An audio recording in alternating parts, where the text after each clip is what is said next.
Channel, मी मिलिंद गायकवाड। भोकर शहरातली ही परिस्थिती आहे।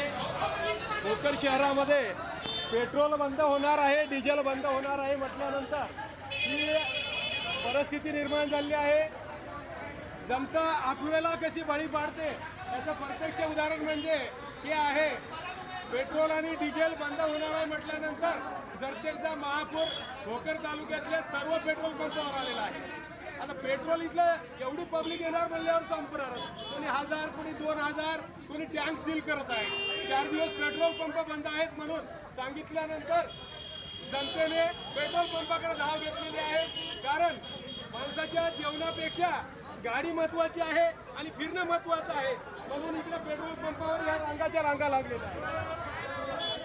या गावामध्ये पेट्रोल आणि डिझेलची उणीव भासत आहे। इराकच्या युद्धामुळे, अमेरिकेच्या युद्धामुळे पेट्रोल डिझेलची कमतरता भासत आहे। इराणने भारतात येणारा पेट्रोलचा साठा कमी केला। या अर्थाने एक अफवा पसरवण्यात आली की पेट्रोल डिझेल बंद होणार आहे, याचा त्याचा तुडवडा पडलेलाच आहे। या सरकारमध्ये आम्हाला काय बघायला भेटतंय? लोकांचे प्रश्न आहेत, गंभीर प्रश्न उभे टाकलेले आहेत आणि त्यामध्ये पेट्रोल डिझेल नसल्यामुळे अनेक जनते इकडे पेट्रोल पंपावर आलेली आहे। कुठेतरी ही कमतरता इराणी आणि अमेरिका इस्रायलच्या युद्धामुळे निर्माण झाली आहे।